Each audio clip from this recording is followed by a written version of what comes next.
Good morning, dear students. Welcome to our subject, Oral Com, Quarter 2, Week 3. This is Rafi Aguilar, your teacher. Before we proceed to our formal discussion this morning, don't forget to visit our official website at lcms.gaitf.com. I repeat, lcms.gaitf.com. Don't forget to log in your account. Visit the learning path for the oral communication for the second quarter. And of course, don't forget to download the PDF files of your modules and the PowerPoint presentation from week 1 to week 8. So now class, are you now ready to start for our new lesson this morning? I guess everyone is now ready. So let's start the discussion. What do you think is our lesson for this morning? Let's see.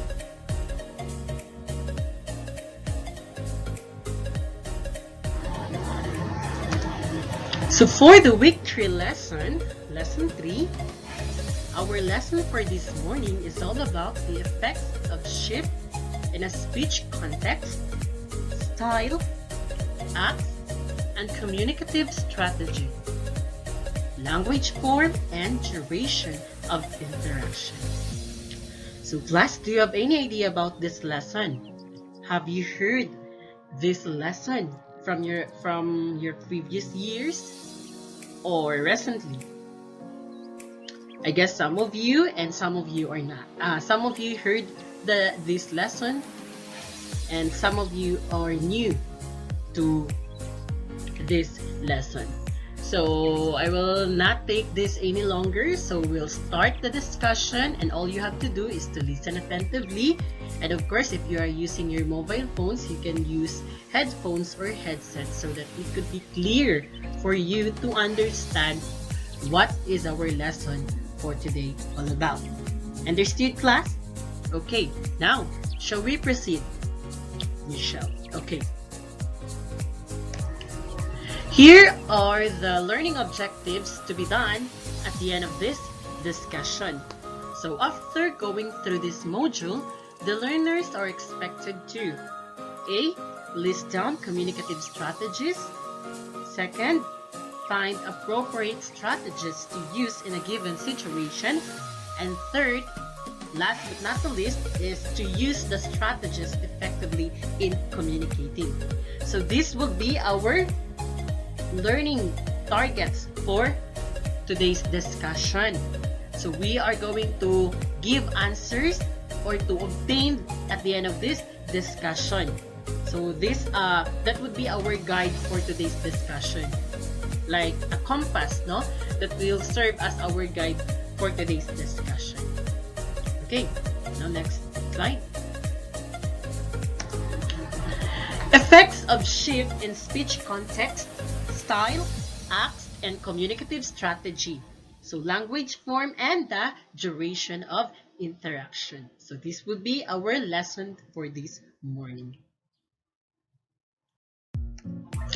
So what do you mean by language form? Do you have any idea about this language form? Okay, so language form, it refers to the so-called surface features of language. It's the rules involved in the form that govern how particular language features are arranged, making them sensible set of utterances. So it refers to the so-called surface features. When we say surface, it is what? It is clear, no? It is the first appearance, no? This is the front page. Kumbaga, it is the front page, no? That is the surface area that is visible. When we say visible, it can be seen through our naked eye. So that is the surface. So this is visible, and it is the front page, no? The front page of the language. So that is called as the language form. So its rules involve the form, that govern how particular language features are arranged, making them sensible set of utterances. So it's the rules, no, that involved in the form that govern how particular language features are arranged, making them sensible set of utterances. Okay, so that's called as a language form. Let's proceed to the next line. Now let's have first the morphology. So what do you mean by morphology? So a morphology, it examines how words are formed in any particular language. It focuses especially on their internal structure and how their meaning can be altered through the addition of prefixes and suffixes. So that is morphology. No, it examines how the words are formed in a particular language. So it can be altered through the addition of the prefixes and suffixes. So from the prefixes, words that has like words like example of a prefix, no, it can be seen through the at the beginning, no, at the beginning of the word. So let's say communication, computer, commitment. So can you identify the prefixes used in that words? Okay, so in communication, of course, the prefix there is the com or the com. In the commitment, of course, still com, the first yes, and then the suffixes. So from the word communication, can you identify the prefix, I mean the suffix there? So the suffix there is the ion. Understood? Or the shun rather, the tion. So that's the suffix, no, used on that particular word.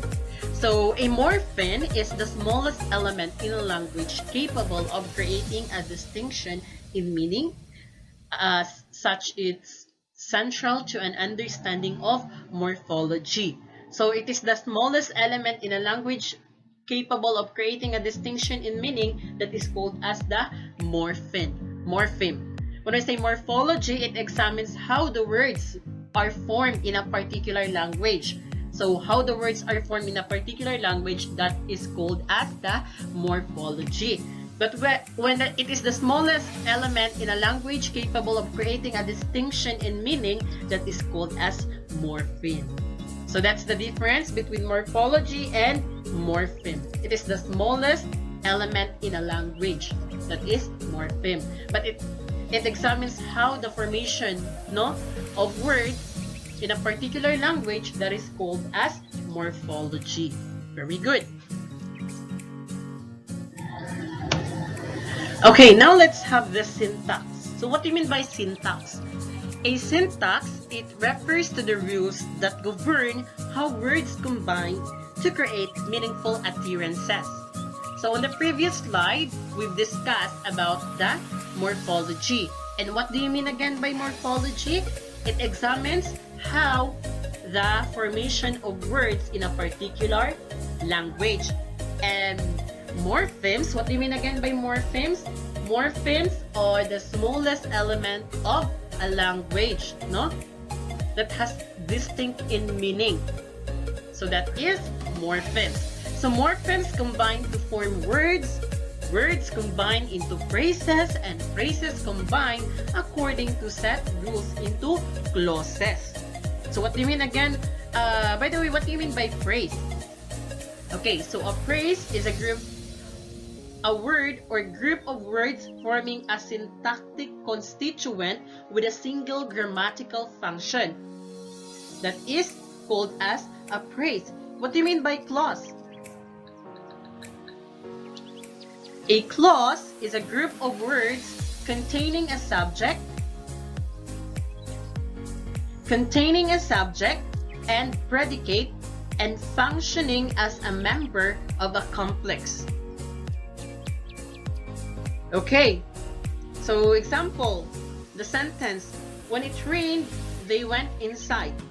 So it consists of two clauses. When it rained, they went outside. So when it rained and they went outside. So those are called as clauses. So there are two clauses on the sentence, no? When it rained, they went inside. So the first clause is when it rained, and then the second clause is they went inside. Okay, so that's clause. Okay, in spoken language, we are additionally concerned with the ways in which sound is connected to meaning. This, therefore, introduces a third category. So do you understand now more about, do you understand now the syntax? I guess so. So okay, let's proceed to the next slide. Now let's have the phonology. So do you have any idea about phonology? So phonology, it is the study of the categorization of the speech sounds of a particular language and the rule system that governs how they are used to produce meaningful words. It describes the basic unit of speech in any language as the phoneme and examines how speech sounds change when they are combined. So, phonology is more about the study of categorization of the speech sounds. So, it is the basic unit of speech. So, phonology, it talks about the speech. Well, the syntax, same, it is a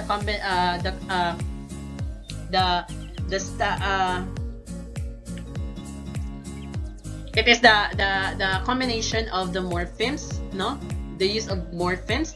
So morphemes combined into words, words combined into clauses, something like that.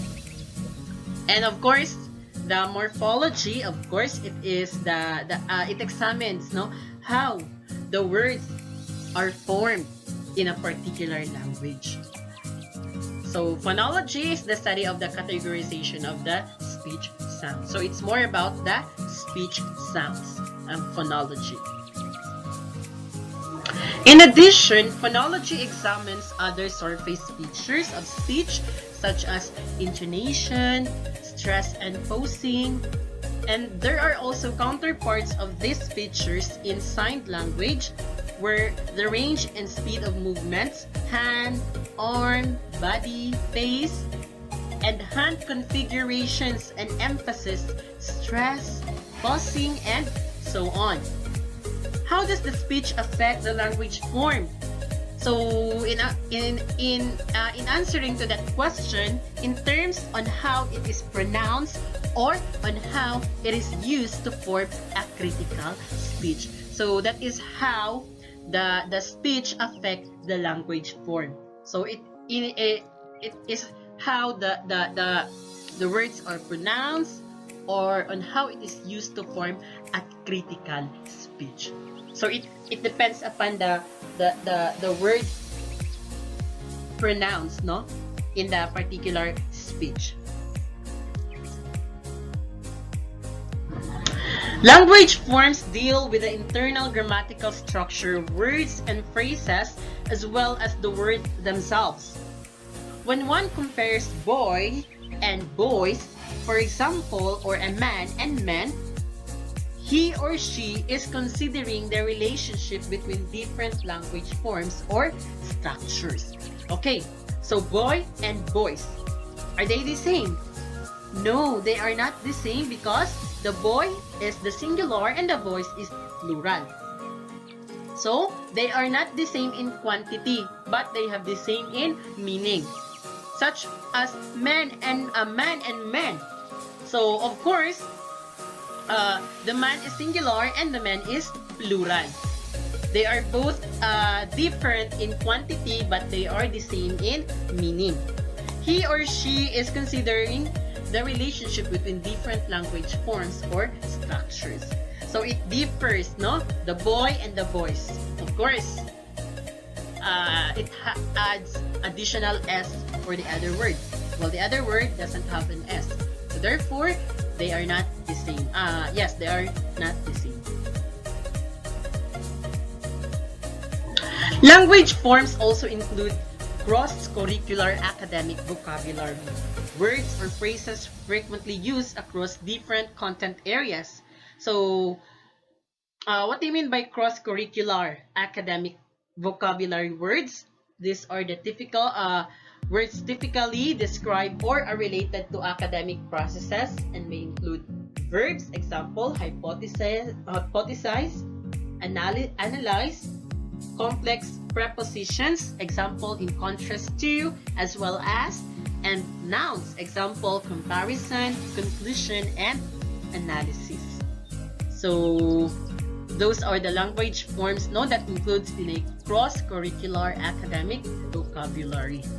So verbs, complex prepositions, nouns. Okay, so those are the process, the academic processes that are included in a cross-curricular academic vocabulary.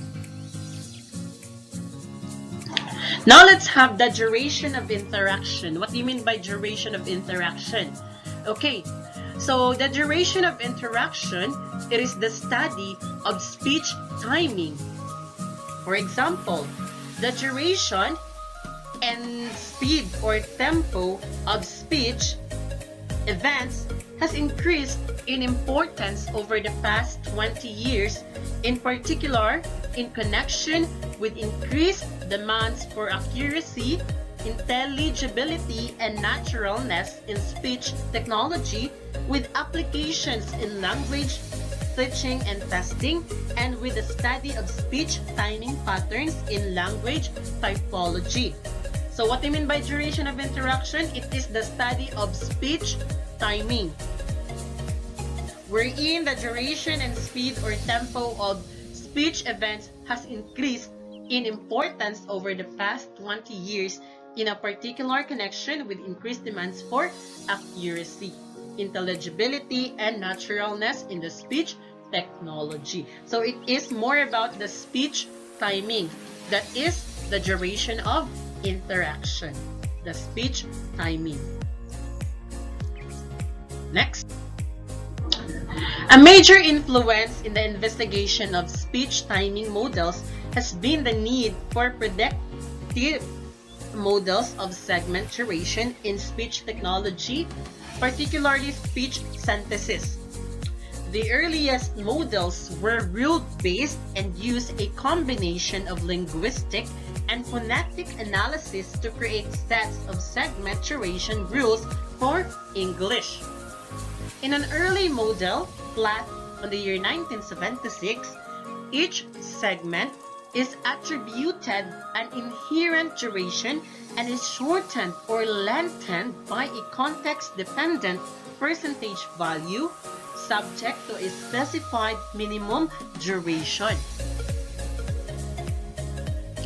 Duration of interaction was a significant positive and negative predictor or involvement that a person will acquire. It is responsibility of both parties on how to respond or react in communication. Okay, now let's have the language form and the duration of interaction. Let's see on the two column, we have the definition and then the activities to be used. So let's have first the language form. So the definition form refers to the shape and structure of something. It can also mean the organization, placement, and relationship between things. As such, language form refers to the so-called surface features of language and how these are arranged.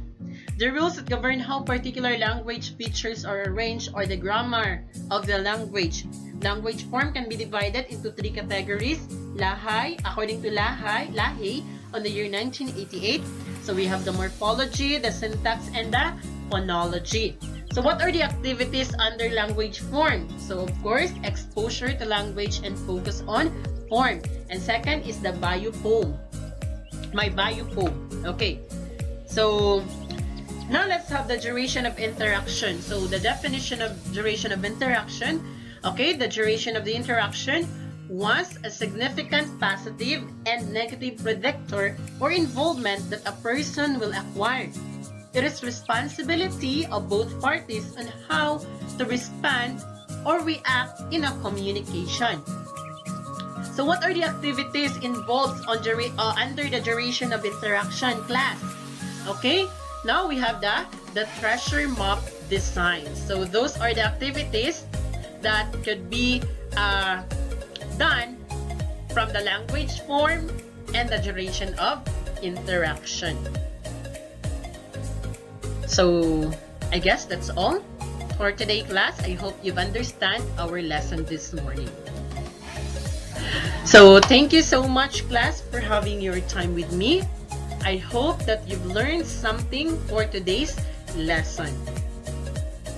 And of course, before we end up this session, don't forget to visit our official website at GAITF.com. Of course, don't forget to log in your account there, and of course, click the oral communication subject and download the PDF files there from your modules, PowerPoint presentation, and etc. And of course, don't forget to answer your quizzes and activities. And last but not the least, of course, don't forget to subscribe our YouTube channel so that you are updated on our latest video happenings on YouTube. Again, this is Rafi Aguilar, your teacher, saying that have a nice day and stay safe, everyone. God bless, students. Bye.